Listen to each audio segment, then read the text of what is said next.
కడప జిల్లా బద్వేల్లో నీటి సంఘాల ఎన్నికలు చెదురు మదురు ఘటనలు మినహా ప్రశాంతంగా జరిగాయి.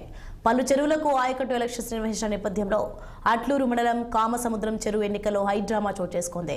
టీడీపీ వైసీపీ మద్దతుదారులు పోటాపోటీగా ఎన్నికల్లో పాల్గొన్నారు. ఎన్ఓసీ సర్టిఫికెట్ కావాలని అధికారులు మెలికపెట్టారు. దీనిపై స్పందిస్తూ ఎన్నికల నోటిఫికేషన్ ప్రకారం గెజిట్లో లేని ఎన్జీఓసీని ఎలా అడుగుతారని వైసీపీ అభ్యర్థులు అధికారులను నిలదీశారు. అధికారుల తీరు నిరసిస్తూ నీటి సంఘం ఎలక్షన్లో బాయ్కాట్ చేశారు. బై జగన్ బై వైసీపీ అని నినాదాలు చేస్తూ బయటికి వెళ్లిపోయారు. దీంతో ప్రశ్నార్థకంగా మారింది కామసముద్రం ఆయకట్టు ఎన్నిక. 12 మంది వాళ్ళు నామినేషన్ వేసేదానికి కూడా మనుషులు లేరు. ఒక వ్యక్తి నామినేషన్ బలపరిచేదానికి ఇద్దరు కావాలి.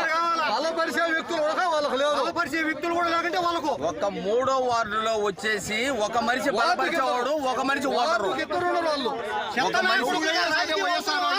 రెడ్డి గాని వాడు ఒక ఇంటికి పెరుకోమనండి. ఇత్తముండ